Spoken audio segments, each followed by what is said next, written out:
কিয়ামতের দিন আমার আপনার হাতে যখন আমলনামা দিয়ে দেওয়া হবে, সবাই দেখতে পারবে কোন আমলের কারণে কতটুক সওয়াব পাইল, কি পাইল।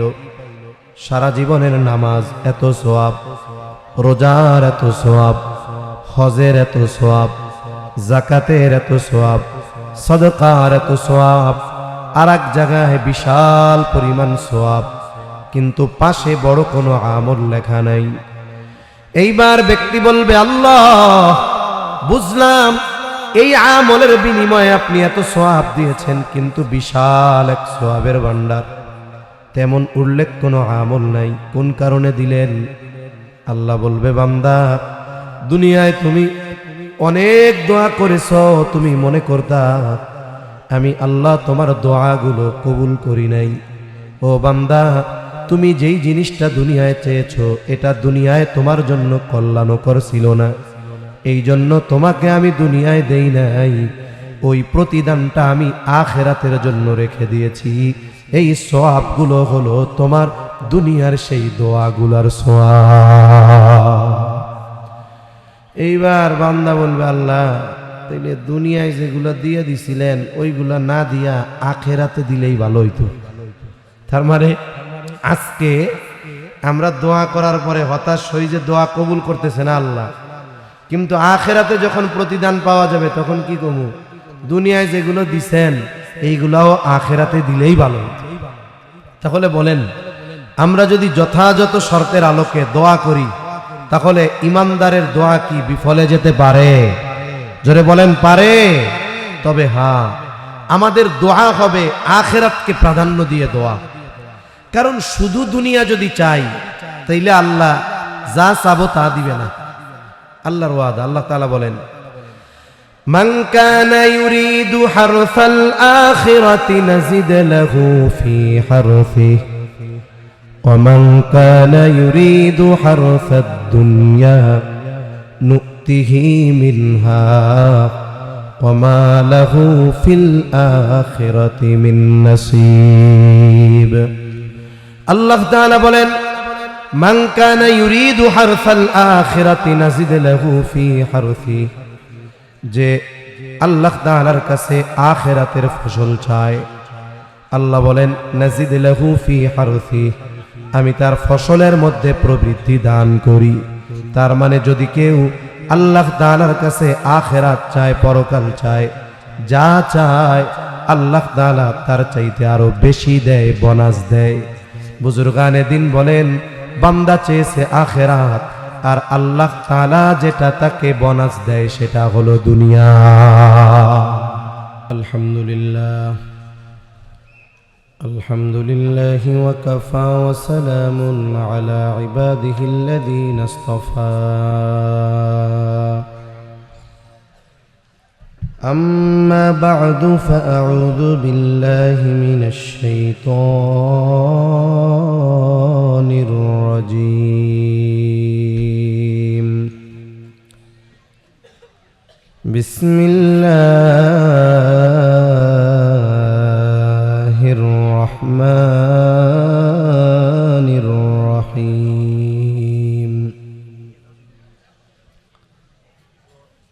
وقال ربكم ادعوني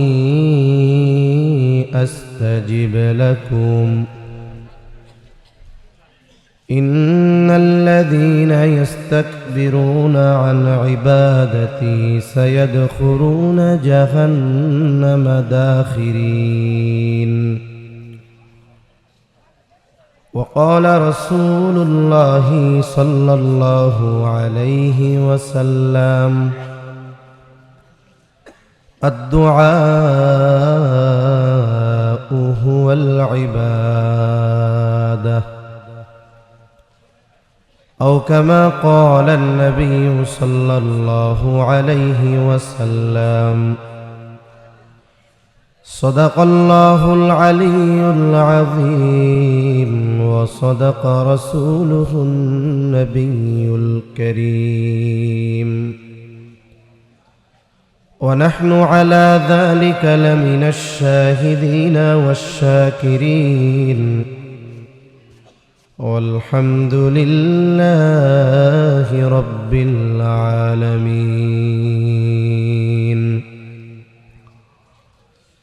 سبحانك لا علم لنا إلا ما علمتنا إنك أنت العليم الحكيم اللهم صل على محمد وعلى آل محمد كما صليت على إبراهيم وعلى آل إبراهيم إنك حميد مجيد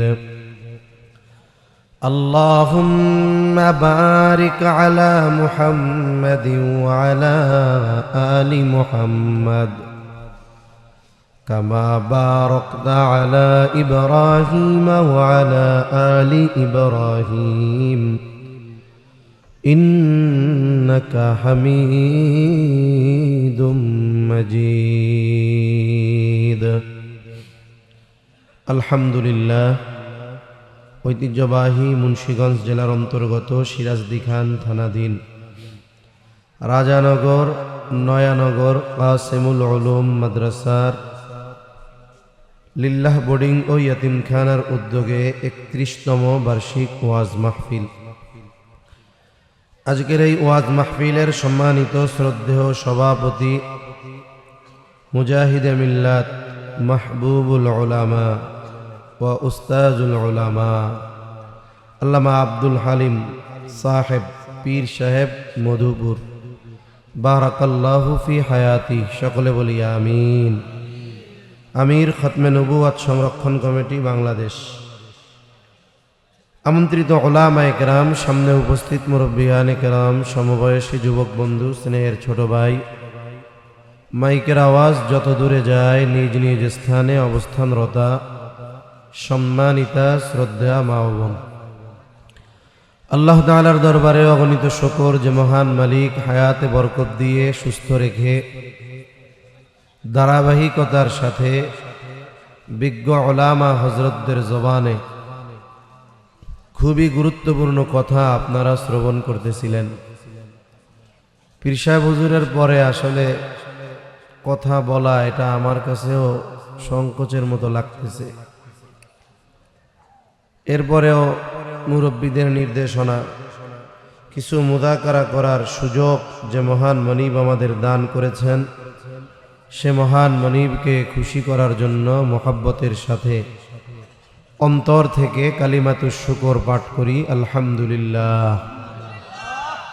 অগণিত দুরূদ ও সালাম সাইয়্যিদুল আম্বিয়া, আশরাফুল আম্বিয়া, খাতামুল আম্বিয়া, ইমামুল মুরসালিন, রাহমাতুল লিল আলামিন মুহাম্মাদুর রাসূলুল্লাহ সাল্লাল্লাহু আলাইহি ওয়াসাল্লামের উপর।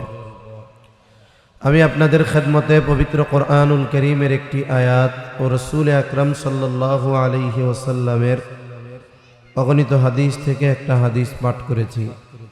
আল্লাহ তাআলার কাছে তৌফিক চাই, অল্প সময়ের মধ্যে আল্লাহ তাআলা কিছু কথা বলার তৌফিক দেন যেগুলো আমাদের সবার দুনিয়া এবং আখিরাতের জন্য কল্যাণকর হয়। সকলে জবান খুলে বলি আমিন। এই দুনিয়াতে আমাদের যত কিছুর প্রয়োজন, একজন প্রকৃত ঈমানদার সে সব কিছু চায় যার কাছে, তিনি কে?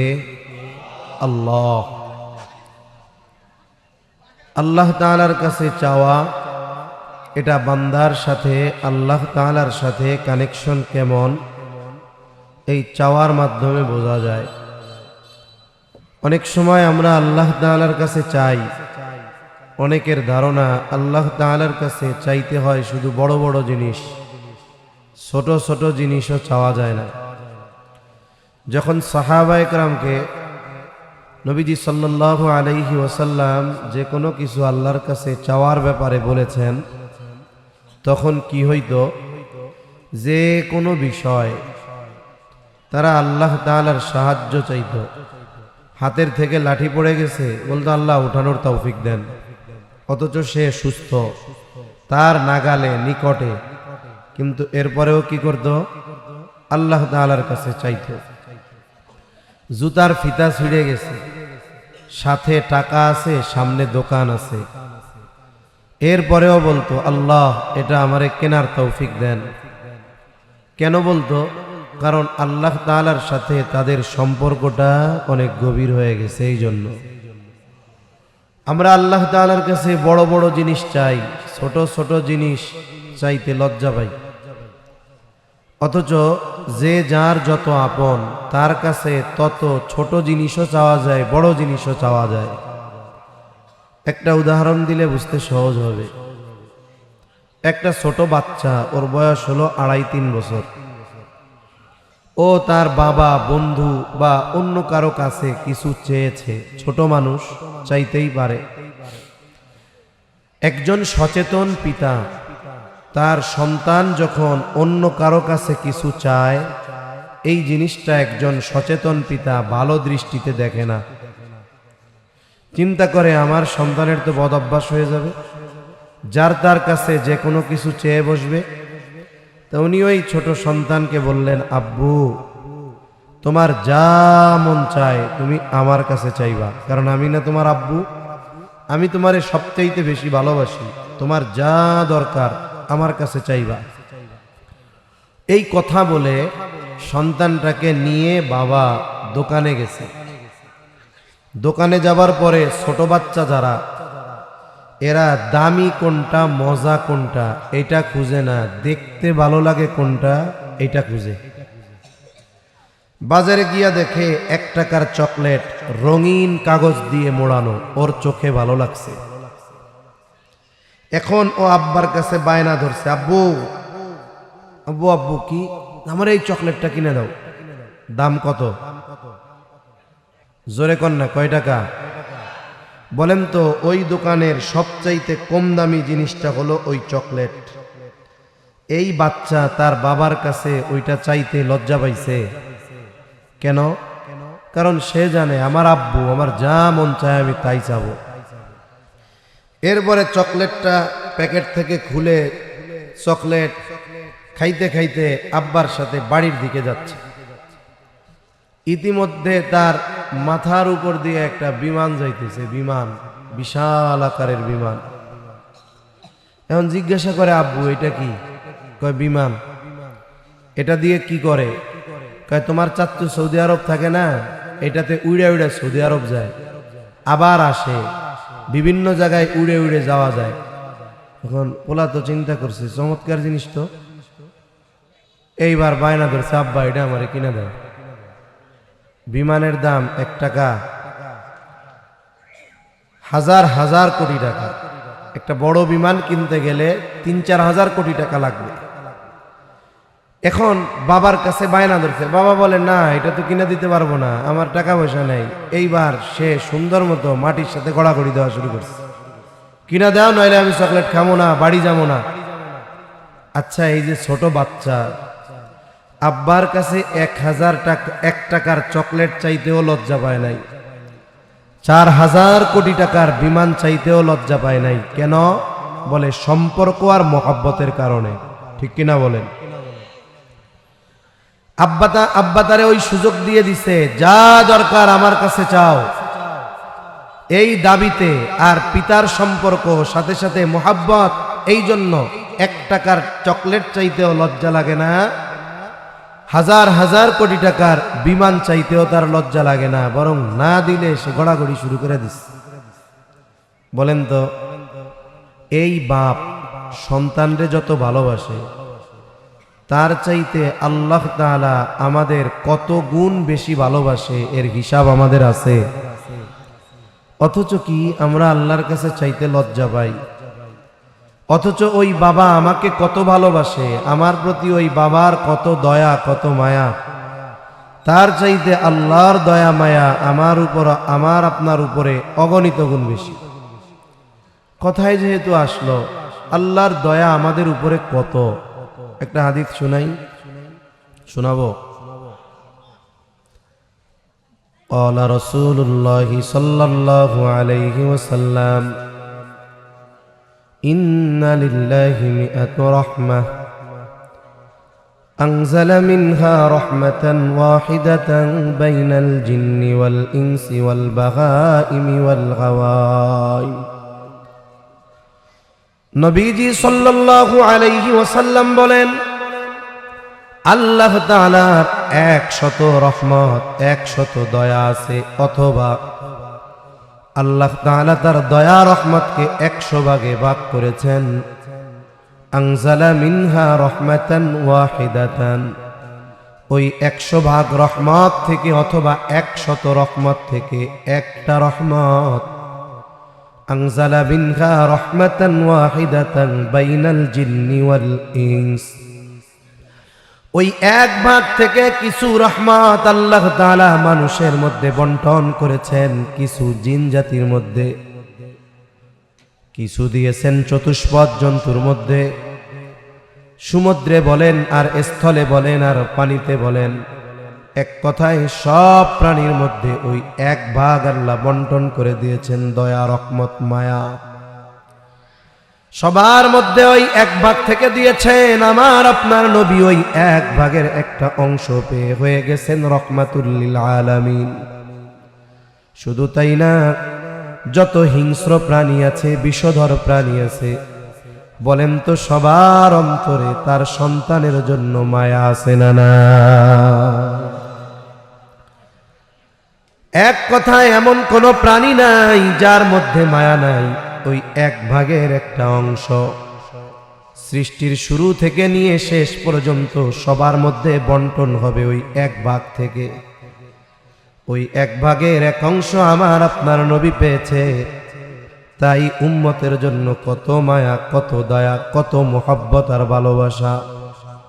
বাকি আল্লাহ তাআলার কাছে আছে কত ভাগ? জবান খুলে বলেন, আরো জোরে বলেন, কয় ভাগ?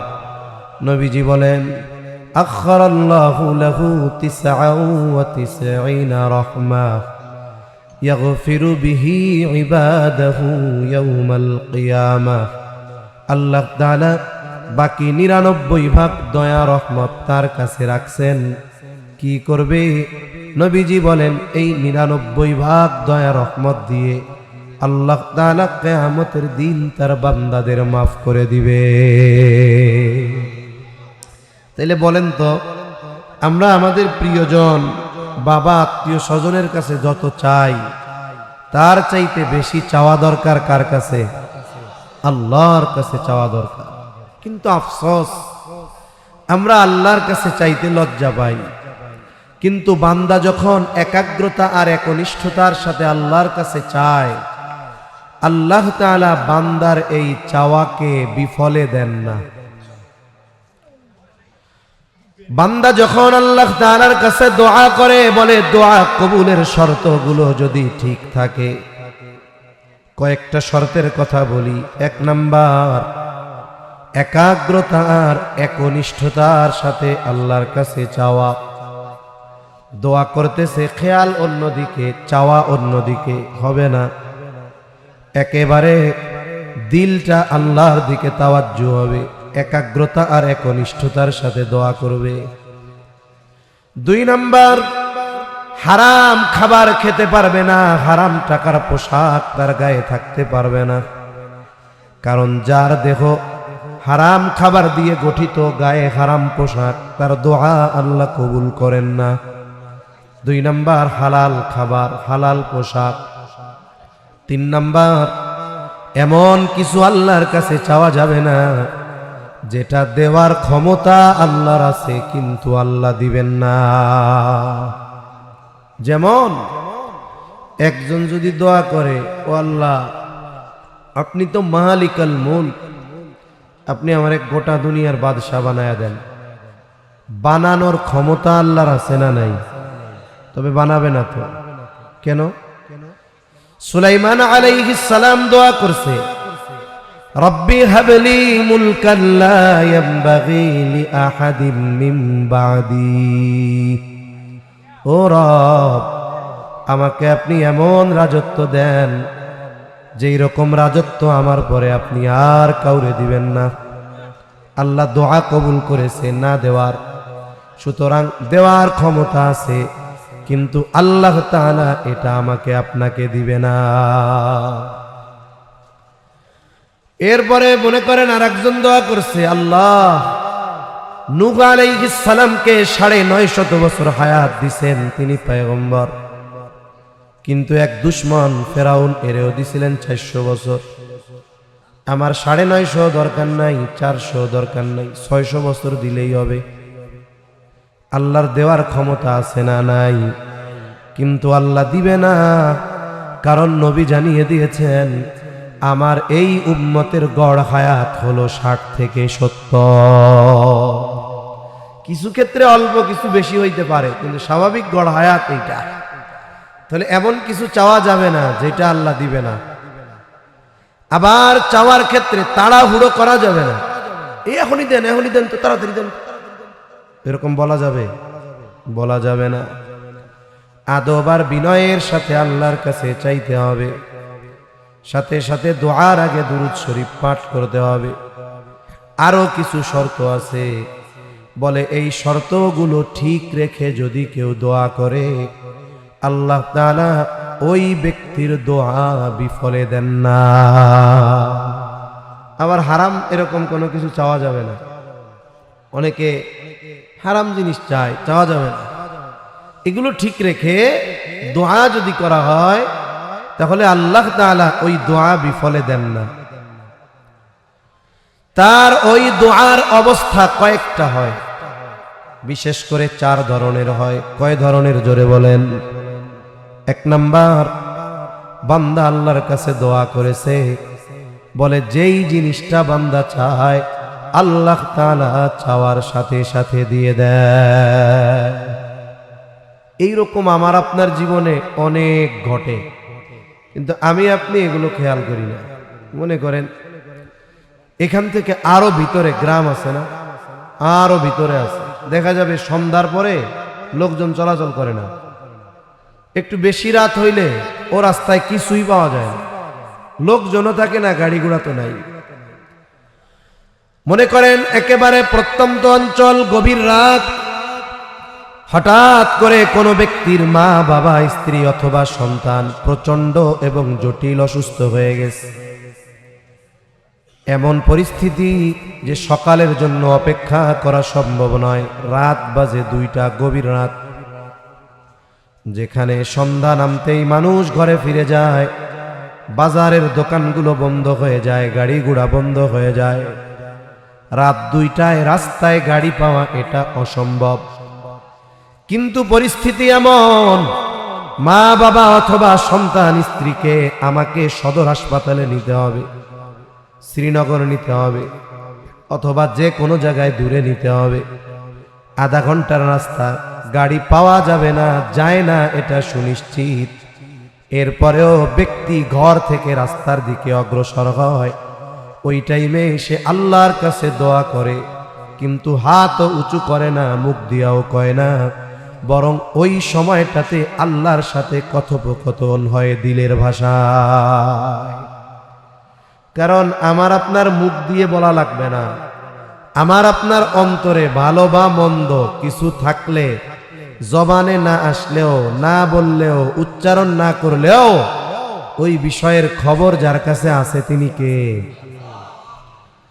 আল্লাহ তাআলা বলেন, ওয়ালাকাদ খালাকনাল ইনসানা ওয়া না'লামু মা তুওয়াসওয়িসু বিহি নাফসুহু ওয়া নাহনু আকরাবু ইলাইহি মিন হাবলিল ওয়ারিদ।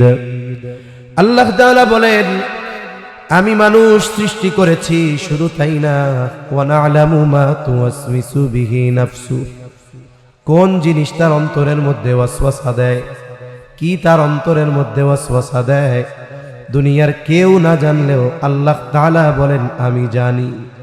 কেন জানি?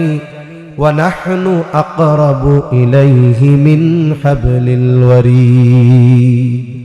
আল্লাহ তাআলা বলেন আমি, ওরে বান্দা, তোমার শাহরগের চাইতে অধিক নিকটে। তার মানে তুমি তোমার যত কাছে, আমি আল্লাহ তার চাইতে বেশি কাছে। সুবহানাল্লাহ। এই যে লোকটা বাড়ি থেকে বের হইছে, রাস্তায় আসতেছে, আশা কি রাত 2টা, ও জানে সন্ধ্যার পরে গাড়ি নাই, এরপরেও রাস্তায় আসতেছে, কোন আশায়? গাড়ি যদি পাওয়া যায়। আর দিলের ভাষা আল্লাহরে বলতেছে, আল্লাহ একটা গাড়ি মিলাই দিয়েন, আল্লাহ একটা গাড়ি মিলাই দিয়েন। এবার লোকটা রাস্তায় উঠছে, আর দেখে আমার আব্দুল করিম ভাই অটো লইয়া দাঁড়ায় রয়েছে, কেমন যেন ওনার অপেক্ষায় আছে। কি ভাই কই যাবেন? আমি তো শ্রীনগর যাবো। তো ভাই আমারও যাওয়া লাগবে, আমার ওই যে এক স্বাস্থ্য ভাই আছে চিটাং থেকে ইয়া নামবো, ওরে আনতে হইব, তো চলো চলো। আপনি মনে করতেছেন এটা একটা মিরাকেল? না না, আপনি হৃদয়ের ভাষায় আল্লাহর কাছে দোয়া করছেন, ওই দোয়া আল্লাহ কবুল করছে, ওইটা আপনার অতি প্রয়োজন, এজন্য আল্লাহ মিলাইয়া দিছে। ঠিক কিনা বলেন? এগুলো আমরা সাধারণ বিষয় মনে করি, আসলে তা না। এইরকম অনেক জিনিস আমার আপনার জীবনে ঘটে, কিন্তু আমি আপনি এগুলো অনুধাবন করি না। তাহলে এক নাম্বার, বান্দা আল্লাহর কাছে যখন কিছু চায় আল্লাহ তাআলা ওই চাওয়াটা নগদে দিয়ে দেয়। 2 নাম্বার, আল্লাহ তাআলা বান্দার কাছে চেয়েছে একটা, আল্লাহ তাআলা ওইটাটি বিকল্প আর একটা আল্লাহ তাআলা দিয়ে দেয়। কারণ আমরা আল্লাহ তাআলার কাছে অনেক কিছু চাই, কিন্তু ওই চাওয়া জিনিস বা চাওয়া বস্তুর মধ্যে কল্যাণ না অকল্যাণ আমি আপনি জানি না, কিন্তু জানেন কে?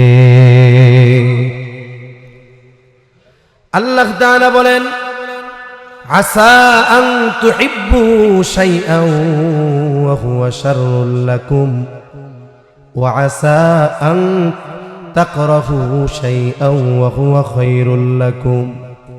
আমাদের জীবনে এরকম অনেক কিছু হয়, আমি যেটা চাই সেটাকে আমি আমার জন্য খুব পছন্দ করি।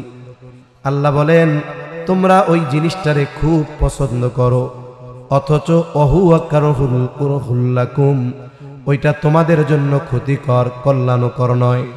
আবার অনেক কিছু আছে তুমি যেটা নিজের জন্য অপছন্দ করো, অথচ ওইটার মধ্যে তোমার জন্য কল্যাণ রেখে দিয়েছেন কে? ওয়াসা আন তাকরাহু শাইআন ওয়া হুয়া খায়রুল লাকুম। এক বাদশা ছিল, বাদশার একজন উজির ছিল, বুজুর্গ মানুষ। এখন বাদশার সাথে যদি অপছন্দের কিছু ঘটতো, উজির খালি কইতো আল্লাহ যা করে ভালোর জন্য করে, আল্লাহ যা করে ভালোর জন্য করে। যে কোনো এক ঘটনায় একদিন বাদশার আঙ্গুল একটা কেটে গেছে, অঙ্গহানি হয়েছে। উজির কয় আল্লাহ যা করে ভালোর জন্য করে। বাদশা কয় ধর, আঙ্গুল কেটে গেছে, অঙ্গহানি, এটাও বলে ভালোর জন্য হয়েছে, যা আজকের থেকে এই উজিররা আমার সাথে আর রাখবো না, যাও, দূরে সরাইয়া দিছে।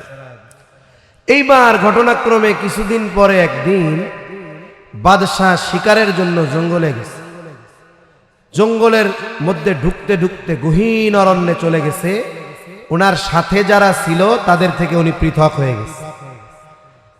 পথ হারিয়ে গহীন জঙ্গলের ভিতরে যখন গেছে, ওই জায়গায় একদল উপজাতি বসবাস করে, যারা আল্লাহর ইবাদত করে না।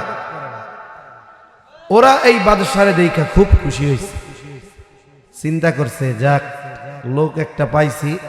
ওরা পূজা করে, মূর্তি পূজা করে, কয় আমাগো উপাস্যকে সন্তুষ্ট করার জন্য নরবলি দিতে হবে। যাক, বাদশা চেহারা সুন্দর, নাদুস নদুস, বলে এইটারে যদি এইবার বলি দেওয়া যায় তাহলে দেবতা খুশি হবে। এটা তাদের আকীদা, বিশ্বাস। এখন বাদশার চেহারা সুন্দর, শরীর টরিল ভালো। বাদশা মোটামুটি বুঝতে পারছে আমার জীবন শেষ। এখন সুন্দর মতো রেডি টেডি করছে, খাওয়াইছে দাওয়াইছে, খুব সুন্দর মতো সাজায়া গুজায়া এবার এরে উৎসর্গ করবে, জবাই করবে। ইতিমধ্যে একজন কয় ওই থাম থাম থাম থাম, কি হয়েছে? কয়টা দিয়ে আঙ্গুল একটা নাই, এটার কি নাই? আঙ্গুল নাই। গরু খুব ভালো, বাজারে গেছে, তরু তাজা, কিন্তু ওর লেজ খান পুরো কাটা। গরু যত স্বাস্থ্যবান হোক, লেজ যদি পুরা কাটা হয় কোরবানি হবে? জোরে বলেন হবে? এমনি জবাই দিয়া খান, হালাল গোশত, অসুবিধা নাই, কিন্তু লেজ নাই। আর এই কোরবানি কার সন্তুষ্টির জন্য হবে? এখন গরু যত মোটা তাজা হোক, ওজন যত বেশি হোক, কিন্তু লেজ যদি পুরাটাই না থাকে, তাইলে তো এই কোরবানি আল্লাহর জন্য করলে হবে না। এখন ওরা কইতেছে আরে এটা তো নখ টুমক নাই, এবার ধাক্কা ধুক্কা দিয়ে গেছে, যা ভাগ ভাগ ভাগ। ও বুঝতে পারছে যে আমারে জবাই দেয় নাই কেন, আমার আঙ্গুলটা নাই এর লেগে। কিন্তু যখন আঙ্গুল ছিল না, কাইটা গেছিল, উজির যখন বলছিল আল্লাহ যা করে ভালোর জন্য করে, তখন কিন্তু ভাল লাগে নাই। কিন্তু যখন বাইসা গেছে তখন চিন্তা করতেছে, আরে ওই টাইমে উজিরের কথা পছন্দ হয় নাই, আঙ্গুলটা চলে গেছে, ভালো লাগে নাই, কিন্তু আসলেও তো এর মধ্যে আল্লাহ তাআলা আমার জন্য কল্যাণ রাখছে, ঠিক কিনা বলেন? এজন্য আমরা অনেক সময় নিজের পছন্দের জিনিস আল্লাহর কাছে চাই, কিন্তু আল্লাহ তাআলা সেটা দেন না, বিকল্পটা দেন। কেন? কারণ বান্দার জন্য কোনটা কল্যাণকর কোনটা অকল্যাণকর, বান্দার চাইতে এই জিনিসটা বেশি যিনি জানেন তিনি কে। অনেক যুবক ভাইরা আছে, এক যুবক ও হাই স্কুলে উঠছে, 9-10-এ পড়ে, স্কুল এখান থেকে 3 কিলোমিটার দূর, হাইটা হাইটা যাওয়া লাগে। এখন আব্বার কাছে বায়না ধরছে, আব্বা আমার একটা মোবাইল কিনে দেন। বাপ সচেতন, চিন্তা করছে পোলারে যদি মোবাইল কিনা দেই তাইলে পোলারে আমার নিজের হাতে জবাই দেওয়ার মতো হবে। এত কাকুতি মিনতি কইরা ফোন চাইতেছে, কয় অমুকরে তার আব্বা সৌদি আরব থেকে একটা মোবাইল পাঠাইছে, এত বড়, আপনি এত টাকা পয়সার মালিক, আপনার একমাত্র ছেলে আমি, এত কিপটামি করেন কেন, আমার একটা মোবাইল কিনা দেন, এত দরদ মায়া দিয়া করতেছে। বাপ চিন্তা করে যতই পাম মারো কাজ হবে না, কারণ এই মোবাইল যে কি গজব এটা আমি ভালো মতো জানি। বাপ চিন্তা করলেন ছেলের প্রতিদিন হেঁটে হেঁটে স্কুলে যাওয়া লাগে, মাঝে মধ্যে অটো পায় না, কষ্ট হয়, তো এক কাজ করি, রাস্তায় যেহেতু বড় গাড়ি চলে না, একটা সাইকেল কিনে দেই। এবার কি কইতেছে, এই শোন তোরা আমি মোবাইল কিনে দিতে পারুম না, এই যে তোর প্রাইভেটে যাওয়া লাগে, স্কুলে যাওয়া লাগে, তোর কষ্ট হয়, যা তোরা আমি একটা ভালো সাইকেল কিনে দিব। চাইছে কি? জোরে কন, আরো জোরে, কি চাইছে? বাপ দিছে কি? কারণ বাপ চিন্তা করছে এইটার মধ্যে আমার ছেলের জন্য উপকার আছে, আর ছেলে মনে করতেছে মোবাইলটা পাইলেই হয়েছে, ফেসবুক আছে না নাই। আল্লাহ তাআলার কাছে আমরা যখন চাই, ওই চাওয়া বস্তুর মধ্যে আমাদের জন্য কল্যাণকর, কল্যাণ না অকল্যাণ এটা আল্লাহ ভালো জানে। এজন্য অনেক সময় বান্দা একটা চায়, আল্লাহ ওইটা না দিয়ে আর একটা দেয়। 3 নাম্বার অবস্থা, বান্দা যেই জিনিসটা আল্লাহ তাআলার কাছে চায়, আল্লাহ তাআলা এটা সাথে সাথে দেন না, বিকল্পও দেন না, এটা বিলম্বে দেন। মাঝে মধ্যে আমি বলি, অনেকে দোয়া করতেছে 2000 সাল থেকে, আল্লাহ আপনি একটু আপনার ঘর আর নবীর রওজা জিয়ারতের সুযোগ আমারে দেন। আবেগ দরদ বড় মায়া নিয়ে দোয়া করেছে সেই 2000 সালে, কিন্তু আল্লাহর বান্দা হজে যাইতে পারছে 2025 সালে। তার মানে তার চাওয়া বস্তুটা আল্লাহ তাআলা দিয়েছেন বিলম্বে। এটা হলো তৃতীয় অবস্থা, যে আমি আজকে চেয়েছি, আমাকে আজকে দেয় নাই, আল্লাহ দিয়েছেন পরে, বলে এর মধ্যেও কল্যাণ আছে। 4 নম্বর অবস্থা, বান্দা দুনিয়ায় আল্লাহ তাআলার কাছে চায়, আল্লাহ নগদেও দেয় না, বিকল্পও দেয় না, বিলম্বেও দেয় না, বরং এই প্রতিদানটা আল্লাহ আখিরাতের জন্য রেখে দেয়। কিয়ামতের দিন এই রকম আমার আপনার অনেক দোয়া হয়তো আমরা দেখতে পারবো।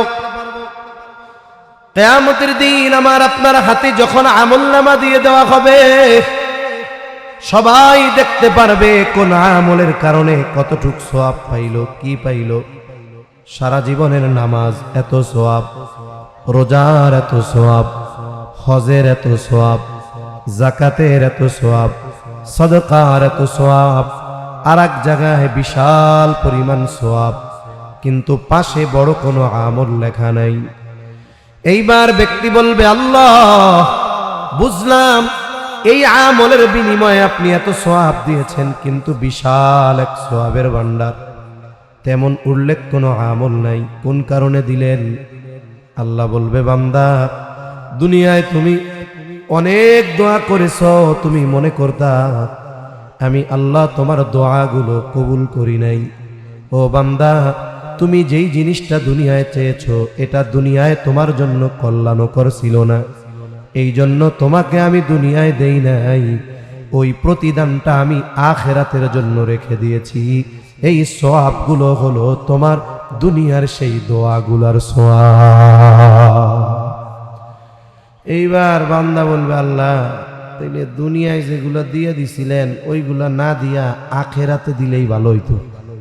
তার মানে আজকে আমরা দোয়া করার পরে হতাশ হই যে দোয়া কবুল করতেছে না আল্লাহ, কিন্তু আখিরাতে যখন প্রতিদান পাওয়া যাবে তখন কি কমু, দুনিয়ায় যেগুলো দিছেন এইগুলাও আখিরাতে দিলেই ভালো হইতো।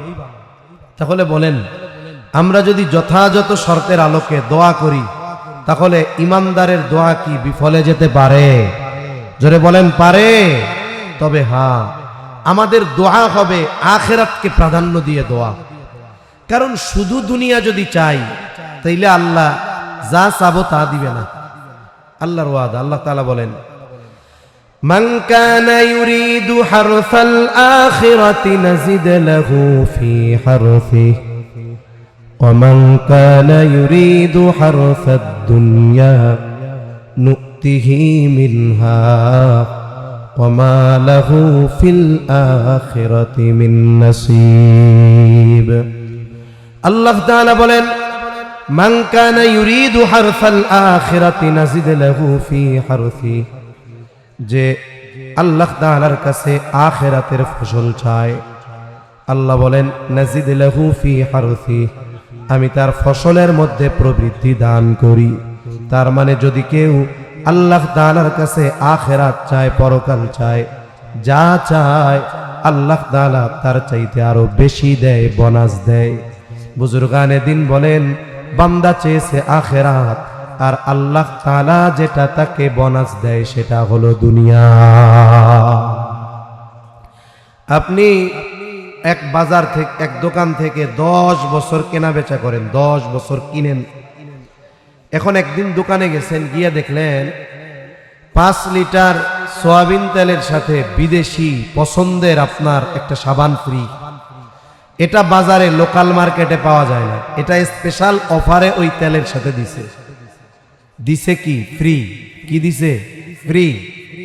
তবে শর্ত কি? 5 লিটার তেল কিনতে হবে। আপনি যদি দোকানদারে গিয়ে বলেন 10 বছর ধরে তোমার দোকান থেকে মাল জিনিস কিনি, একটা কাম করো ওই ফ্রি জিনিসটা আমারে ফ্রি দিয়া দাও, দিবে? বলবে না ভাই, লেবেলে লেখা আছে এই পণ্যটা ফ্রি। তাইলে যে তেল কিনবে তারে জবাব দিমু কি? কিছু লাগবে না, তেল কিনেন, সাবান এমনি পেয়ে যাবেন। তাহলে তেল কিনেন, সাবান এমনি পেয়ে যাবেন। আমি আপনি যদি আল্লাহর কাছে আখিরাত চাই, আল্লাহ তাআলা শুধু আখিরাতও দিবেন না, বলে দুনিয়াটাও ফ্রি দিয়ে দিবে। সুবহানাল্লাহ বলে। তেল কিনলে যেমন সাবান ফ্রি, আখিরাত যদি আল্লাহর কাছে আমরা চাই, আল্লাহ বলে বান্দা তোমার জন্য দুনিয়াও ফ্রি। তবে যদি কেউ গিয়ে শুধু সাবান চায় তাহলে সাবানও পাবে না, তেলও পাবে না। বলবে যে সাবান চাইতেছেন, এতদিন আপনি আমার দোকান থেকে কিনেন, ঠিক আছে, আপনার পছন্দ এই এম্পেরিয়াল সাবান তেলের সাথে ফ্রি, ওইটা না, এই যে 6 টাকার একটা লাক্স তেল আপনার পছন্দ হয়েছে, এম্পেরিয়াল ফ্রি যেটা, এখন ওই 5 টাকার একটা লাক্স ধরাই দিলে ভাল লাগবে? মিজাজটা আরো খারাপ হইব। আল্লাহ তাআলা বলেন, ওয়ামান কানা ইউরিদু হারসাদ দুনিয়া নু'তিহি মিনহা, আর যে আল্লাহর কাছে দুনিয়ার ফসল চায়, দুনিয়া চায়, যেইটা আখিরাত চাইলে ফ্রিতে পাওয়া যায়, ওইটা যদি কেউ চায়, আল্লাহ বলেন নাজিদ লাহু ফি হারসি, আল্লাহ তাআলা বলেন নু'তিহি মিনহা, ও যা চায় আমি তারে তা দিব না। আখিরাত চাইলে তো দুনিয়া ফ্রি পাইতা, তেল কিনলে সাবান ফ্রি পাইতা। এখন সাবানই চাইতেছো, তেল কিনবা না, তাইলে তুমি সাবান এটা চাও, এটা না, তোমারে দিমু কি 5 টাকার লাক্স, তুমি চাইছো এম্পেরিয়াল। আল্লাহ বলেন নু'তিহি মিনহা, ও যা চায় তা দিব না, বরং আমি আল্লাহ যা চাই ততটুকু দিব। ও চায়, দোয়া করে আল্লাহ আমারে চেয়ারম্যান বানান, এমপি বানান। ও দোয়া করে আল্লাহ এমপি বানান। আল্লাহ কয় হাইয়েস্ট লেভেল হলো মেম্বার। তন্ত যার ইচ্ছা এমপি হবে, ও যদি মেম্বার হয় ভাল লাগবো? ভাল লাগবে? লাগবে না। তবে সমস্যাটা কি হলো, বলে সে শুধুমাত্র দুনিয়া চেয়ে না পাইলেও পরিপূর্ণ দুনিয়া, উপরন্ত বড় ক্ষতি কি, ওমা লাহু ফিল আখিরাতি মিন নাসিব, আখিরাতে তার জন্য কোনো অংশ নাই। এজন্য দোয়ার ক্ষেত্রে আমরা প্রাধান্য দিব আখিরাতকে, তাহলে দুনিয়া অটোমেটিক আমাদের দান করবে কে? আল্লাহ। কথা লম্বা করব না বেশি, অনেক রাত। আল্লাহ তাআলা যেই আয়াত তিলাওয়াত করেছি, আল্লাহ রাব্বুল আলামিন বলেন ওয়া ক্বালা রাব্বুকুম উদউনি আস্তাজিব লাকুম। আল্লাহ তাআলা বলেন, ও হাবিব আপনি বলে দেন তোমরা তোমাদের রবকে ডাকো, তাইলে কি হবে? উদউনি আস্তাজিব লাকুম। আল্লাহ তাআলা বলেন উদউনি, তোমরা আমারে ডাকো, আস্তাজিব লাকুম, যদি ডাকার মতো ডাকো আমি আল্লাহ তোমাদের ডাকে সাড়া দিব। আল্লাহকে ডাকার মতো ডাকলে আল্লাহ তাআলা ডাকের জবাব দেন। এক বুজুর্গের কাছে প্রশ্ন করা হয়েছে, আল্লাহ তো বলছে উদউনি আস্তাজিব লাকুম, তোমরা আমারে ডাকো আমি তোমাদের ডাকে সাড়া দিব, তা আল্লাহ যে আমার ডাকে সাড়া দিলেন বুঝবো কেমনে? একজনের ডাক দিলে সে আওয়াজ দেয়, সংকেত দেয়, জি হ্যাঁ না ইশারা যে কোনো একটা তো দেয়, তা আল্লাহ যে আমার ডাকে সাড়া দিলেন বুঝবো কেমনে? বলে শোনো, এক ডাক দেওয়ার পরে যদি পরের বার ডাক দিতে পারো তাইলে বুঝবা যে আগের ডাকের সাড়া আল্লাহ দিছে, এই জন্য পরেরটা দিতে পারছো। যদি প্রথম ডাক পছন্দ না হইতো আর আল্লাহ যদি সাড়া না দিত, দ্বিতীয় ডাক দেওয়ার আওয়াজ তোমার জবান দিয়ে বের হইতো না। এজন্য বান্দা যদি আল্লাহকে ডাকার মতো ডাক দেয়, আল্লাহ তাআলা বান্দার ডাকে সাড়া দেয়। আল্লাহ যদি বান্দার কাছে চাওয়ার মতো চায়, আল্লাহ তাআলা তার এই চাওয়াকে পূরণ করে। এই জন্য আমার আপনার জীবনের যত কিছু প্রয়োজন সব কিছু যার কাছে আমি আপনি চাইব তিনি কে? আল্লাহর কাছে চাওয়ায় অভ্যস্ত হতে হবে আমাদেরকে। বৈধ জিনিস, হালাল জিনিস এগুলো চাবো। আশা করা যায় আল্লাহ তাআলা আমার আপনার চাওয়ার বিনিময়ে ওই চার অবস্থার যে কোনো অবস্থা হবেই, কোনো সন্দেহ নেই। আর দোয়া হলো পাওয়ারফুল এক অস্ত্র। এটা এমন পাওয়ারফুল এক জিনিস, এই দোয়ার মাধ্যমে বান্দা আল্লাহ তাআলার কাছ থেকে যেটা অসম্ভব সে মনে করে সেটার সম্ভব বানায় ফেলতে পারে। দোয়া হলো এমন জিনিস, মানুষের অবস্থা পরিবর্তন হয়ে যায় এই দোয়ার মাধ্যমে, আল্লাহর কাছে চাওয়ার মাধ্যমে। আল্লাহ সুবহানাহু ওয়া তাআলা এমন কিছু তাকে দিতে পারেন দোয়ার পাওয়ারে, যে গোটা দুনিয়ার মানুষ চেষ্টা করেও যেটা পারে না, দোয়ার মাধ্যমে সেটাকে আল্লাহ তাআলা দিতে পারেন কি পারেন না? দোয়া কবুলের অনেক ঘটনা শোনানো যাবে। কোরআনুল কারীম থেকে একটা ঘটনা শোনাই হযরত জাকারিয়া আলাইহিস সালামের, এরপরে কথা শেষ করে দিব, লম্বা কথা হবে না। জাকারিয়া আলাইহিস সালাম দাড়ি পেকে গেছে, চুল পেকে গেছে, বার্ধক্যে উপনীত হয়ে গেছেন, কিন্তু আল্লাহ তাআলা কোনো সন্তান দেন নাই এবং ওনার স্ত্রীও বন্ধা। উনি বৃদ্ধ, স্ত্রী বন্ধা, স্বাভাবিক নিজাম কি বলে না সন্তান হওয়ার কোনো সম্ভাবনা নাই, কিন্তু আল্লাহ তাআলা চাইলে এটা তো সম্ভব।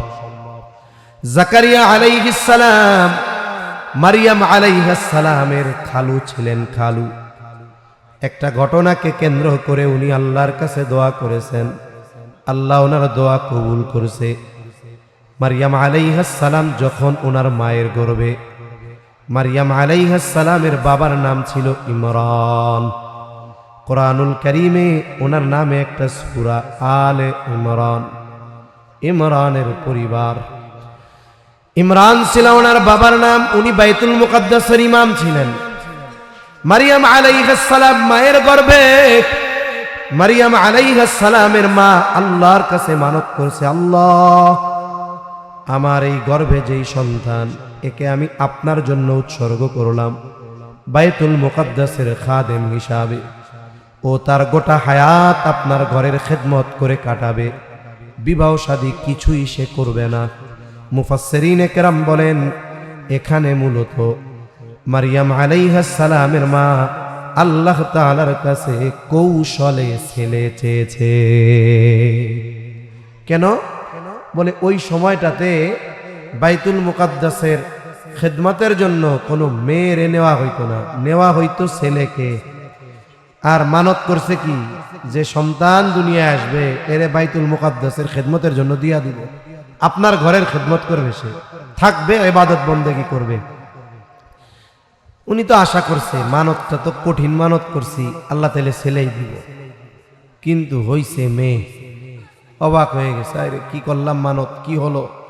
কিন্তু আল্লাহ জানায় দেন মারিয়াম এ সাধারণ কোন নারীর মতো নারী না। ইতিমধ্যে ওনার বাবা ইন্তেকাল করেছে। বাইতুল মুকাদ্দাসের ইমাম এখন হযরত জাকারিয়া আলাইহিস সালাম। মারিয়াম আলাইহিস সালাম একটু বড় হয়েছেন, এখন ওনাকে পাঠানো যায়। কি করা যায়?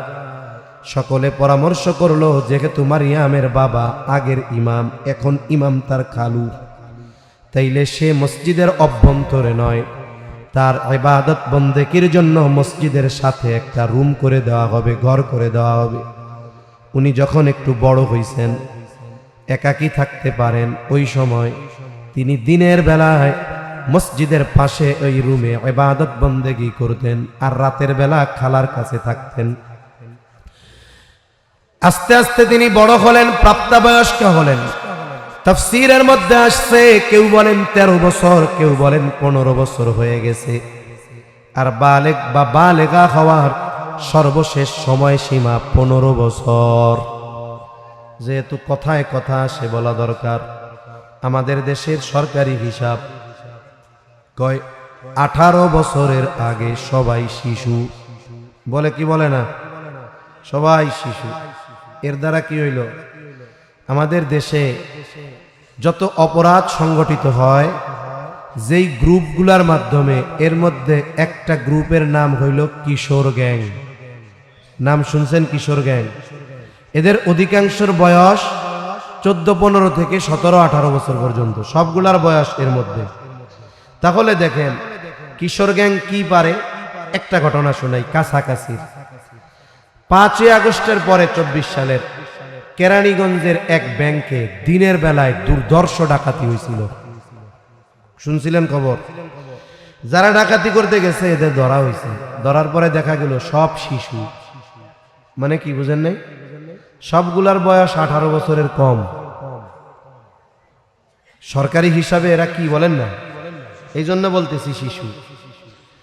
কি শিশুর শিশু চিন্তা করেন, অস্ত্র শস্ত্র নিয়ে প্ল্যানিং কইরা ব্যাংক ডাকাতি করতে যায়, কেমন ডেঞ্জারাস শিশু।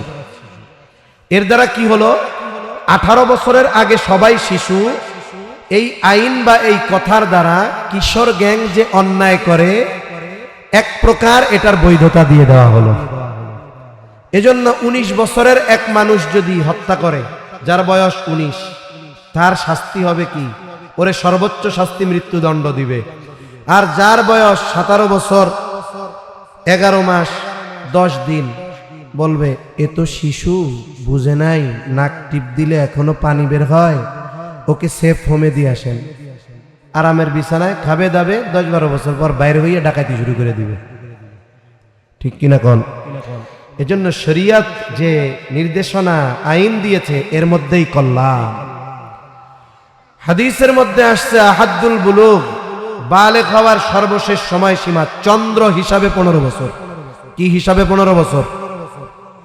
ইংরেজি হিসাবে এটা 14.5 বছরে হয়ে যায়। এটা হলো লাস্ট সীমা। এর আগেও হতে পারে, 12তে হতে পারে, 13তে হতে পারে, 14তে হতে পারে, 14.5তে হতে পারে, কিন্তু চন্দ্র হিসাবে সর্বশেষ 15 বছর। এর পরে কোনো ছেলে বা মেয়েকে শিশু বলার সুযোগ নাই। এগুলো সব প্রাপ্তবয়স্ক আর বয়স্ক। উনার বয়স 13 বা 15, স্বাভাবিক। উনি এখন বালেগা হয়েছেন, পবিত্রতার গোসল করতে গেছে, কাপড় টানাইছেন। ইতিমধ্যে জিবরাইল আলাইহিস সালাতু ওয়াস সালাম একজন সুদর্শন পুরুষের বেশে ওনার সামনে হাজির। তাফসীরের মধ্যে আসছে এটা হয়তো মারিয়ামের জন্য পরীক্ষা, দেখি সে কি আচরণ করে। যখনই তিনি দেখতে পাইলেন সুদর্শন একজন যুবক, সাথে সাথে তিনি বললেন, ক্বালা ইন্নী আউযু বিররহমানি ইন কুনতা তাকিয়া। তুমি যদি আল্লাহকে ভয় করো তাইলে তোমার ব্যাপারে আমি আল্লাহর কাছে আশ্রয় চাইতেছি। জিবরাইল আলাইহিস সালাম, উনি তো ফেরেশতা, সাথে সাথে জবাব দিলেন, ক্বালা ইন্নামা আনা রাসূলু রাব্বিকি লিআহাবা লাকি গুলামান যাকিয়া। আমি তোমার রবের পক্ষ থেকে প্রেরিত, আল্লাহর পক্ষ থেকে তোমাকে একটা সন্তান, ছেলে সন্তান দেওয়ার জন্য আসছি। হায়, বলে কি? লাম ইয়ামসাসনি বাশার ওয়া লাম আকু বাগিয়া। আমাকে কোনো মানুষ স্পর্শ করে নাই, আর আমি তো কোনো ব্যভিচারিণীও নয়। ছেলে হবে কেমনে, সন্তান হবে কেমনে? জিবরাইল আলাইহিস সালাম বলেন, আল্লাহ যেভাবে চায় সেভাবে হবে। সুবহানাল্লাহ গণ। আল্লাহ তাআলা যেভাবে চায় সেভাবে হবে। আল্লাহর নির্দেশে ঈসা আলাইহিস সালামের রূহ মারইয়াম আলাইহিস সালামের গর্ভে ফুঁকে দেওয়া হলো। এবার তিনি প্রেগন্যান্ট, গর্ভবতী।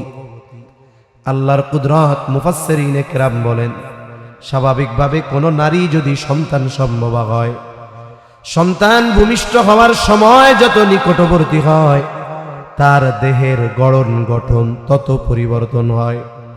সে যতই নিজেকে আবৃত করে রাখুক, বোঝা যায় এনার গর্ভে একজন সন্তান আছে।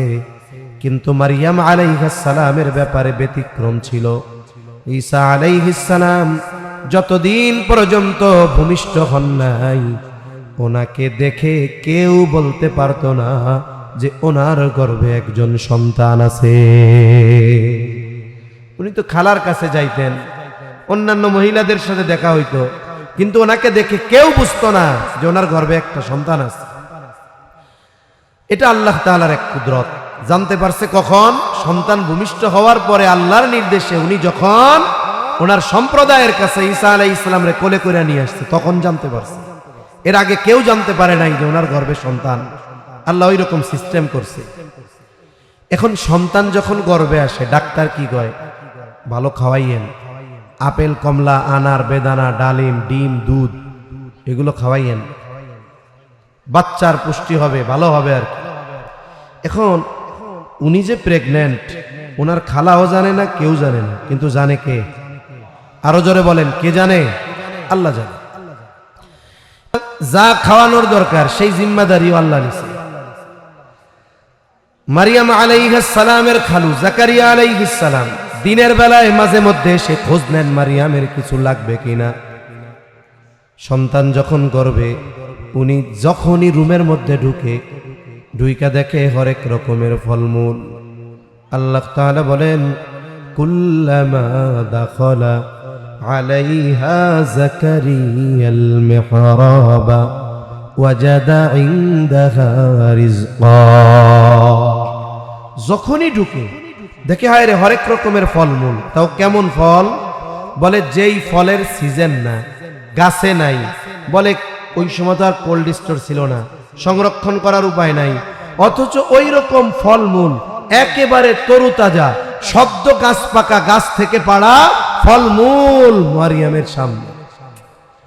উনি জিজ্ঞাসা করতেছে, ক্বালা ইয়া মারইয়ামু আন্না লাকি হাযা।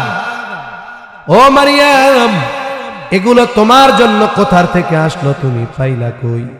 বলেন তো দিছে কে?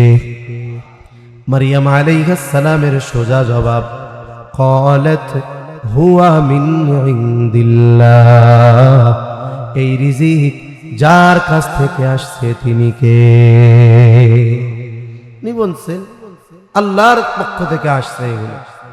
জাকারিয়া আলাইহিস সালাম পয়গম্বর, ওনার ঈমান একেবারে সর্বোচ্চ স্তরের ঈমান। ওনার ঈমান এইটা যে আল্লাহর জন্য যেই ফলের সিজন না, ওই ফল তরুতাজা গাছ পাকা বান্দারে দেওয়া এটা শুধু সহজ না, অতি সহজ। এজন্য তিনি আর অন্য কোনো প্রশ্ন করেন নাই। আমরা হইলে কি করতাম, ওই পাইছো কই, আল্লাহ দিছে, লাঠিটা হাতে নিয়া আল্লাহ দিছে বুঝলাম, তুই পাইছস কই আগে এটা গো, ঠিক কিনা বলেন? তার মানে আমাদের ডাউট, সন্দেহ যে সরাসরি আল্লাহ দিতে পারে না, কিন্তু উনি তো পয়গম্বর, ওনার ইমান তো ওই পর্যায়ের যে এটা আল্লাহর জন্য কোনো ব্যাপারই না। যখন উনি দেখলেন সিজন না, অথচ তরুতাজা গাছ পাকা ফল আল্লাহ মারিয়ামরে খাওয়াইতেছে, এবার উনার দিলের মধ্যে একটা কথা চলে আসছে, আমি তো বৃদ্ধ, দাড়ি চুল পেকে গেছে, স্ত্রীও বন্দা, তার মানে দুনিয়ার নিজাম বলে আমাদের সন্তান হবে না, দুনিয়ার সিজন রিজন বলে, দুনিয়ার নিজাম বলে মারিয়ামের ফল খাওয়ার কথা না। কিন্তু যেই আল্লাহ মারিয়াম রে সিজনবিহীন ফল খাওয়াতে পারে, ওই আল্লাহ তো বার্ধক্য আর বন্ধাত্বকে কাটায়া সন্তান দিতে কি পারে কি পারে না। এবার দোয়া করতেছে, হুনালিকা দাআ যাকারিয়া রাব্বা ক্বালা রাব্বি হাবলি মিন লাদুনকা যুররিয়াতান তাইয়্যিবা ইন্নাকা সামিউদ দুআ। রুমের মধ্যেই দোয়া করতেছে, ওই ঘটনা শুইনা মারিয়াম আলাইহিস সালামের কথার পরপরই দোয়া করতেছে, রব্বি হাবলি মিন লাদুনকা যুররিয়াতান তাইয়্যিবা, ও রব আপনি মারিয়ামরে ফল পাঠাইছেন, ও রব আপনি আমারে আপনার পক্ষ থেকে একটা পবিত্র সন্তান দেন। দোয়া করছে কার কাছে, জোরে কোন? নিজে বৃদ্ধ, স্ত্রী বন্ধা, এই দোয়া কইরা উনি গিয়া হুজরার মধ্যে নামাজে দাঁড়াইছে, রুমের মধ্যে নামাজে দাঁড়াইছে। আল্লাহ ফিরিস্তা পাঠায় দিছে, যাও খুশখবরি দিয়া দাও। আল্লাহ তাআলা বলেন, ফানাদাতুহুল মালাইকাতু ওয়া হুয়া কাইমুন ইউসাল্লি ফিল মিহরাব আন্নাল্লাহা ইউবাশশিরুকা বিয়াহইয়া। জাকারিয়া আলাইহিস সালাম মেহরাবে নামাজে দাঁড়ানো, ফিরিস্তা এসে ডাক দেয়, ও পয়গম্বর জাকারিয়া আলাইহিস সালাম, আল্লাহর পক্ষ থেকে সুসংবাদ গ্রহণ করেন। আল্লাহ আপনাকে এক পবিত্র সন্তানের সুসংবাদ দিয়েছেন। শুধু সন্তানের সুসংবাদ দিয়েছেন তা নয়, আপনার দোয়া কবুল করেছেন, সন্তানের সুসংবাদ দিয়েছেন, আর ওই সন্তানের নাম আল্লাহ তাআলা রেখে দিয়েছেন ইয়াহইয়া। তাহলে যেটাকে দুনিয়ার মানুষ ইম্পসিবল মনে করে, অসম্ভব মনে করে, বলেন তো আল্লাহ তাআলার কাছে সেটা সম্ভব কিনা? দোয়ার মাধ্যমে ইম্পসিবল জিনিসও পসিবল হয়ে যায়। এজন্য বান্দা আল্লাহ তাআলার কাছে চাইবে, যা প্রয়োজন চাইবে, একনিষ্ঠতার চাইবে, সাথে চাইবে, একাগ্রতার সাথে চাইবে। এখন মূলত চাওয়ার সময়, কারণ প্রত্যেক রজনীর অর্ধরাত্রির পরে আল্লাহ তাআলা বান্দাকে বলে, ও বান্দা কার কি প্রয়োজন আমার কাছে চাও, কি দরকার চাও, আমি আল্লাহ তোমার সব চাহিদা পূরণ করে দিব। এজন্য আল্লাহর কাছে চাওয়ায় অভ্যস্ত হব তো ইনশাআল্লাহ। আর আল্লাহ তাআলা বলেন, উদউনি আস্তাজিব লাকুম, আমার কাছে চাও, আমি তোমাদের ডাকে সাড়া দিব, আমাকে ডাকো। এই যে দোয়া করা, এটাকে আল্লাহই বলছেন ইবাদত। আল্লাহ তাআলা এরপরে বলেন, ইন্নাল্লাযীনা, আল্লাহ তাআলা বলেন, ওয়া ক্বালা রাব্বুকুম উদউনি আস্তাজিব লাকুম ইন্নাল্লাযীনা ইস্তাকবিরুনা আন ইবাদাতি, যারা আমার ইবাদতের ব্যাপারে অহংকার করে, তার মানে দোয়ারে আল্লাহ ইবাদত বলছে। আমার কাছে চাওয়ার ব্যাপারে যারা অহংকার করে, আমার কাছে একাগ্রতা বিনয়ের সাথে নমনীয় হইয়ে চাইতে যাদের অহংকার বোধ হয়, প্রেস্টিজে লাগে। দেখবেন অনেক সময় সবাই মিলে আমরা দোয়া করতেছি, অনেকে দোয়ার মধ্যে আছে না এরকম কিছু লোক, তার মানে ওনার বিনয়ের সাথে চাইতে প্রেস্টিজে লাগতেছে। উনি এরকম চাইবে, আল্লাহর কাছে একটু চাইবে, ওনার অহংকার লাগে এরকম। অনেকে হাত উঠায় না ঠিক মতো, এটা অহংকারের বহির প্রকাশ, ঠিক কিনা বলেন? আল্লাহ বলেন, ইস্তাকবিরুনা আন ইবাদাতি সায়াদখুলুনা জাহান্নামা দাখিরিন, তাদেরকে লাঞ্ছনাকর অবস্থায় জাহান্নামের মধ্যে প্রবেশ করানো হবে। তাহলে আল্লাহর নবীও বলেন আদ-দুআউ হুয়াল ইবাদা, দুআই ইবাদত। আমরা সূরা ফাতিহা পড়ি, নামাজের মধ্যে শুরু করি। এই সূরা ফাতিহার আরেকটা নাম দোয়া। কেন?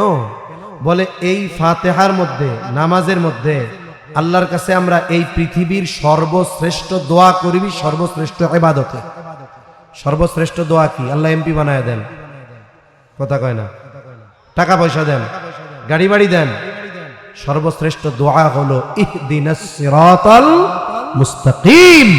এটা হলো পৃথিবীর সবচাইতে শ্রেষ্ঠ দোয়া। শিখিয়েছেন কে? করি কোন জায়গায়? শ্রেষ্ঠ ইবাদতের মধ্যে। এজন্য সাথে সাথে জীবনের সব প্রয়োজন আল্লাহর কাছে বলবো, সব চাওয়া আল্লাহর কাছে চাইবো। আর বান্দার সাথে আল্লাহর সম্পর্ক তো এরকম, ওই যে সবচাইতে বৃহৎ জিনিসও চাইতে সে দ্বিধাদ্বন্দ্বের মধ্যে পড়বে না, সবচাইতে ছোট জিনিসটাও আল্লাহর কাছে চাইতে সে লজ্জিত হবে না। এজন্য আমাদের সমাজে পরিলক্ষিত হয় আর কি, আগে আমাদের মধ্যে, মানুষের মধ্যে আল্লাহর কাছে চাওয়ার ব্যাপারে, দোয়ার ব্যাপারে যতটা মানুষকে আগ্রহী দেখা যাইত, সময়ের সাথে সাথে আল্লাহর কাছে চাওয়া, দোয়া এগুলার ব্যাপারে কেমন যেন অনীহা অনীহা ভাব। আমরা দুনিয়ার সব বিষয়গুলোকে আসবাব নির্ভর করে ফেলতেছি। মনে করি আমার যদি টাকা থাকে, পয়সা থাকে, আসবাব থাকে, সব হয়ে যাবে। আমরা দোয়াটাকে এটা গুরুত্বহীন মনে করতেছি।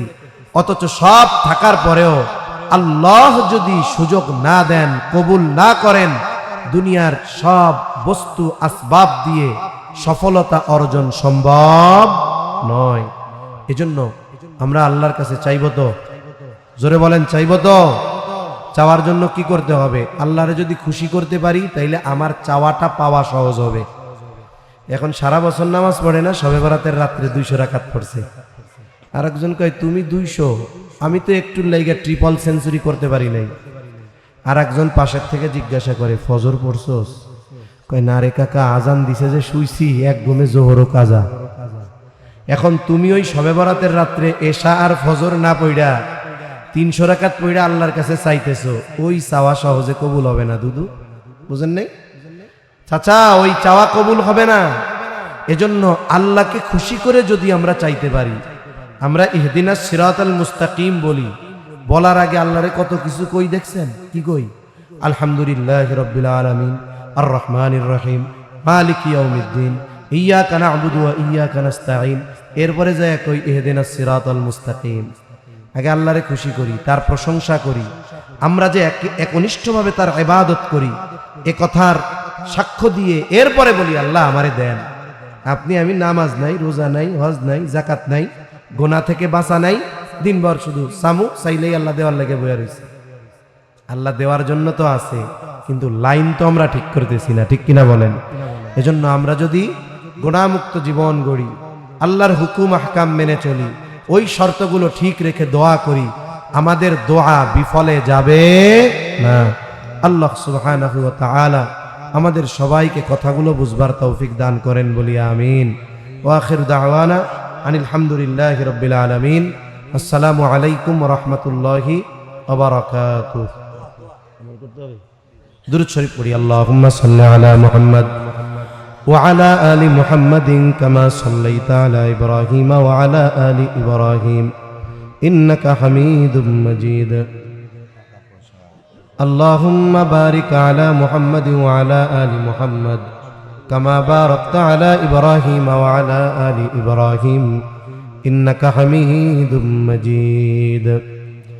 আলহামদুলিল্লাহি রাব্বিল আলামিন ওয়াল আকিবাতু লিল মুত্তাকিন والصلاة والسلام على خير خلقه محمد وعلى آله وأصحابه أجمعين. ربنا ظلمنا أنفسنا وإن لم تغفر لنا وترحمنا لنكونن من الخاسرين. ربنا آتنا في الدنيا حسنة وفي الآخرة حسنة وقنا عذاب النار.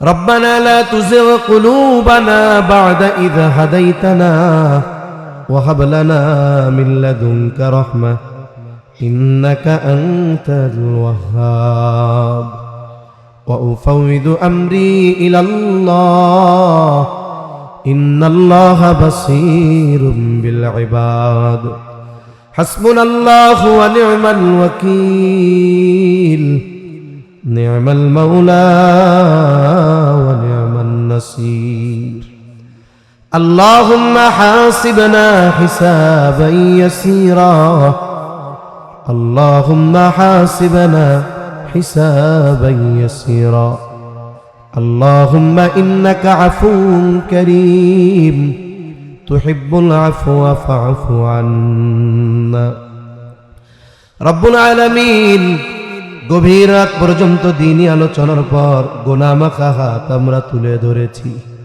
আয় আল্লাহ, যে যেখান থেকে হাত উঁচু করেছে আমাদের বিগত জীবনের সব ধরনের গুনাহগুলো মাফ করে দেন।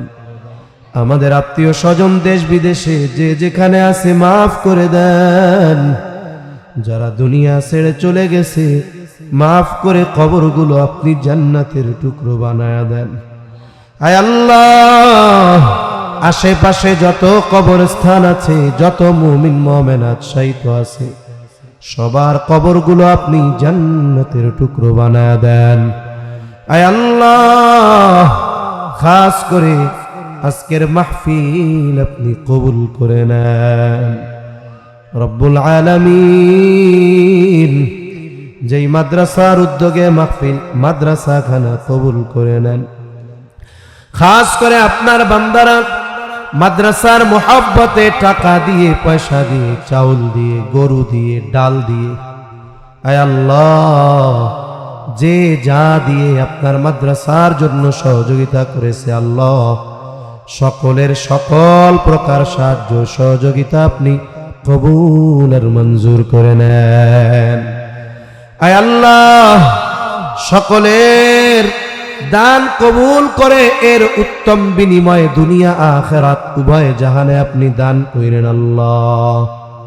আয় আল্লাহ, খাস করে মাদ্রাসার ওস্তাদ ছাত্র মোহতামিম সাহেব সহ পরিচালনায় যারা আছে সবাইকে আপনি কবুল আর মঞ্জুর করে নেন। মাদ্রাসার যত প্রয়োজনীয়তা আছে গায়বী খাজানা থেকে মিটায়া দেন। এই মাদ্রাসা সহ তামাম দুনিয়ার সকল মাদ্রাসাগুলো ষড়যন্ত্র চক্রান্ত থেকে হেফাজত করেন। আয় আল্লাহ, এলাকার মানুষ হৃদয় দিয়ে এই প্রতিষ্ঠানকে মোহাব্বত করে আল্লাহ, প্রত্যেককে আপনি কবুল আর মঞ্জুর করে নেন। রব্বুল আলামিন, খাস করে তামাম দুনিয়ার মুসলমানদের জানমাল আপনি হেফাজত করেন। আয় আল্লাহ, যেখানেই মুসলমানেরা মাজলুম আপনি তাদের জন্য সাহায্যকারী হয়ে যান। আমাদের একে অপরের প্রতি হৃদ্রতা ভালোবাসা বাড়ায়া দেন। আয় আল্লাহ, অনেকে অসুস্থ দোয়া চেয়েছে, সবাইকে সুস্থতা দান করেন। আমাদের আত্মীয় স্বজন যে যেখানে অসুস্থ আছে সুস্থতা দান করেন। আয় আল্লাহ, মাদ্রাসার ওসিলায় এলাকা আপনি বরকত রহমত দিয়ে ভরপুর করে দেন। রব্বুল আলামিন, খাস করে প্রবাসীরা অনেক সহযোগিতা করে আল্লাহ, আপনি প্রবাসে যারা আছে তাদের ভালো রাখেন, সুস্থ রাখেন, ঈমান আমলের সাথে রাখেন। রব্বুল আলামিন, সকলের আয়ের মধ্যে বরকত দেন, ব্যবসায়ীর ব্যবসায় বরকত দেন।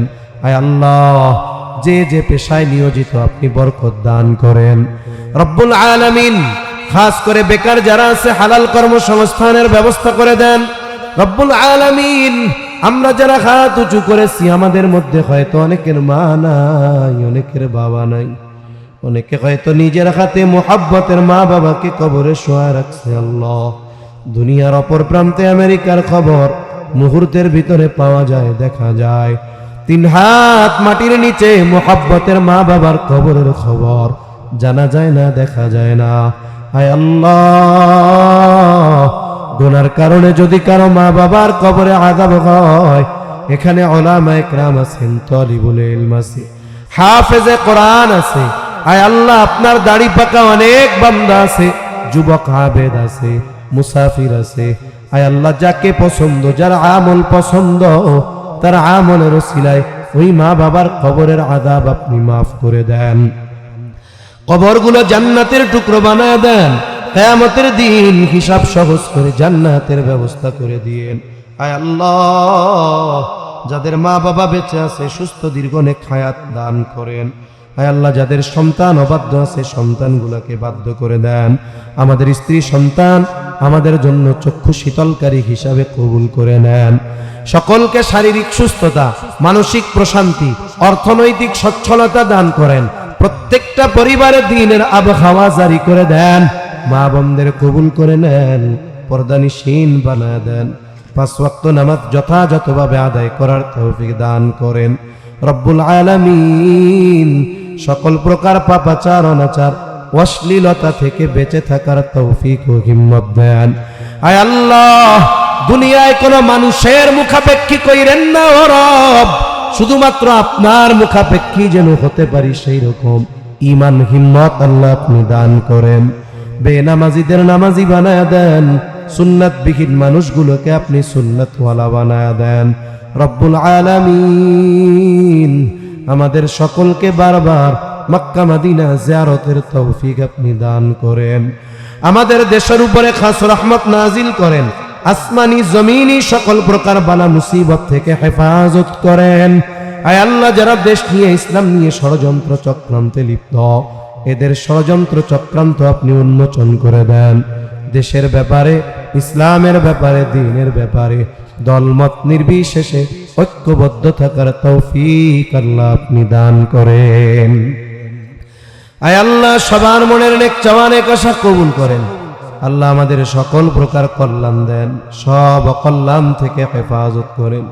রব্বুল আলামিন, অর্ধ রজনী পার হয়ে গেছে মালিক, একটাই চাওয়া আপনি আমাদের উপরে সন্তুষ্ট হয়ে যান। আয় আল্লাহ, প্রত্যেকটা মানুষকে গুনাহমুক্ত নিষ্পাপ হয়ে বাড়ি ফিরে যাওয়ার তৌফিক আপনি দান করেন। রব্বুল আলামিন, এই দুনিয়া ছেড়ে একদিন চলে যেতেই হবে। এ পৃথিবী যেমন আছে তেমনি পড়ে রবে। সুন্দর এই পৃথিবী ছেড়ে একদিন চলে যেতে হবে। কখন পরকালের ডাক চলে আসে বলা যায় না। ও রব, মালাকুল মউত যখন মৃত্যুর পরওয়ানা নিয়ে হাজির হবে, আপনি আপনার প্রতিটি গোলামের জবানে তাওহীদের কালিমা নসিব করে দিয়েন। আল্লাহুম্মা ইন্না নাউযু বিকা মিনাল হাম্মি ওয়াল হাযান ওয়াল আজজি ওয়াল কাসাল ওয়াল জুবনি ওয়াল বুখল ওয়া দালা'id দাইন ওয়া গালাবাতির রিজাল। রব্বি ইজআলনি মুকিমাস সালাতি ওয়া মিন যুররিয়্যাতি